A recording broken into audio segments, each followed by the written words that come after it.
Baik, kita masuk ke sesi 2 minggu kelima. Pada kesempatan kali ini kita akan bahas hukum termodinamika klasik dan ekologi bersama saya Heru Hadi Burhan. Pada sesi ini, capaian yang akan kalian dapatkan adalah mendeskripsikan hubungan material dan energi dalam mekanika dan termodinamika, kemudian mendeskripsikan konservasi energi sebagai hukum pertama termodinamika, mendeskripsikan entropi dan hukum kedua termodinamika, mendeskripsikan kerja maksimal yang dapat diberikan lingkungan, dan mendeskripsikan persamaan Gibbs. Tinjauan termodinamika klasik merupakan tinjauan yang mempertimbangkan konformitas perubahan energi ketika berpindah dari sistem ke lingkungan dan sebaliknya dalam bentuk kerja dan panas. Konformitas dalam hal ini adalah kerja dan panas. Metode termodinamika dapat diterapkan pada sistem yang terdiri dari banyak partikel. Dalam hal ini adalah ekosistem. Pendekatan termodinamika klasik itu mendeskripsikan sifat-sifat umum, makroskopik, dan sistemik untuk menjelaskan interaksi objek atau partikel dalam sistem mikroskopik.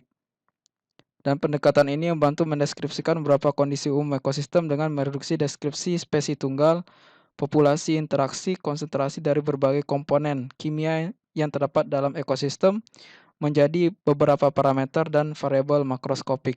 Dalam meninjau termodinamika klasik, kita harus mendefinisikan sistem, lingkungan, dan supersistem atau universe, sebagaimana diilustrasikan pada gambar berikut, di mana antara sistem dan lingkungan terjadi transfer material dan energi, dan dalam proses transfer tersebut terjadi kesetimbangan, dan kesetimbangan tersebut terbagi menjadi dua. Yang pertama adalah kesetimbangan termodinamika, di mana tidak ada pertukaran material dan energi antara sistem dan lingkungan dan tidak ada perubahan keadaan seperti perubahan fasa dan perubahan kimia dan sebagainya.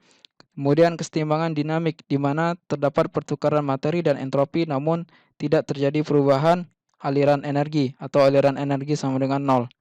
Dan dalam menjelaskan sistem tersebut maka perlu ditentukan variabel, dan variabel ini masuk ke dalam variabel makroskopik yang terbagi menjadi dua. Yang pertama adalah variabel ekstensif, di mana variabel ini bisa diperbesar atau diekstensi tergantung pada ukuran sistem, dan variabel intensif, yang mana variabel ini conserve terlepas bagaimana ukuran sistem tersebut. Sebagai ilustrasi, jika terdapat dua sistem dengan volume 1 dan volume 2, masing-masing memiliki jumlah partikel N1 dan N2, maka untuk masing-masing sistem, variabel intensifnya adalah rasio antara jumlah partikel per volume sistem tersebut, dan untuk besaran ekstensifnya adalah jumlah partikel dan besarnya volume pada sistem. Dan ini berlaku untuk ke semua sistem. Dan apabila sistem tersebut dikombinasikan, maka rasio antara volume 2 terhadap volume total itu adalah P2, dan rasio volume 1 terhadap volume total adalah P1, dan penggabungannya mengikuti fraksi-fraksi volume tersebut. Dan N di sini adalah rasio jumlah partikel total terhadap volume total. Selain mendefinisikan sistem, kemudian mendefinisikan variabel, lalu terdapat transfer materi dan energi dalam sistem ke lingkungan, dan sebaliknya, maka proses tersebut mengalami dua kategori, yaitu kesetimbangan, proses kesetimbangan, dan proses yang tak setimbang. Di mana proses kesetimbangan itu adalah proses yang mampu mengembalikan perubahan ke titik awal tanpa pengaruh pertukaran energi dan lingkungan atau entropi sama dengan nol, sedangkan untuk tak setimbang entropi tidak sama dengan nol dan tidak bisa kembali ke titik awal karena akibat perubahan atau pertukaran energi dengan lingkungan. Pendekatan proses kesetimbangan atau reversible itu digunakan dalam pendekatan termodinamika klasik, dan kondisi titik-titik perubahan tersebut didefinisikan oleh variabel-variabel makroskopik untuk kondisi tersebut.